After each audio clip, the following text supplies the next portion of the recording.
कि sir English की तैयारी कैसे करें। इंग्लिश की तैयारी किसी भी एग्जाम के लिए सिंपल वे में करनी होती है। मैं आपको एकदम ऑथेंटिक और एक सटीक जानकारी दूंगा इंग्लिश पढ़ने वाले स्टूडेंट्स के लिए कि इंग्लिश को तैयार कैसे किया जाता है। सबसे पहले आपको इंग्लिश के बारे में स्टेप्स पता होने चाहिए।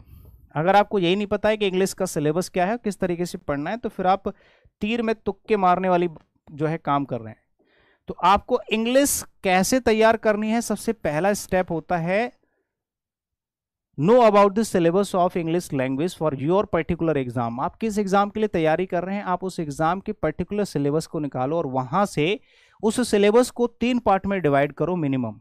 और जनरल केस में 3 पार्ट ही होते हैं, याद रखना, ठीक है। एक पार्ट होता है आपका ग्रामर वाला पोर्शन, दूसरा होता है वोकैब वाला पोर्शन, और तीसरा होता है कॉम्प्रिहेंशन वाला पोर्शन, ठीक है। तो आपको क्या करना है, जो भी ग्रामर के चैप्टर्स होते हैं उनको बेसिकली सबसे पहले लर्न करना, यानी कि सीखना स्टार्ट करना चाहिए। बेसिक्स, जो बेसिक्स ऑफ ग्रामर होते हैं, सबसे पहले आपको यहां से शुरुआत करनी चाहिए। इन चीजों को अगर आप जंप करके, स्किप करके direct practice session, mock test या वोकैबुलरी या कॉम्प्रिहेंशन पे पहुंच जाते हैं हड़बड़ा के, ये बहुत गलत होता है, बिल्कुल भी नहीं करना है, ठीक है। सबसे पहले आप बेसिक्स ऑफ ग्रामर कंप्लीट करो, एक एक चीज को ध्यान से समझते हुए, सीखते हुए आगे बढ़ोगे। एक एक चैप्टर, पहले एक चैप्टर उठाओ, उसको खत्म करो, लर्न करो, सीखो अच्छे से, प्यार से, उसके बाद उसकी प्रैक्टिस करो चैप्टर वाइज। फिर उसके बाद साथ के साथ जो वोकैब वाला सेक्शन होता है, इसमें से थोड़ा थोड़ा करके आपको डेली थोड़ा थोड़ा करके आपको वोकैब भी साथ लेके चलना है, ठीक है। कभी एक पोर्शन उठा लो, जैसे सिनोनिम्स और एंटोनिम्स उठा लो, उसमें से कोई थोड़ा थोड़ा सा आपको कवर करते रहना है ग्रामर के साथ।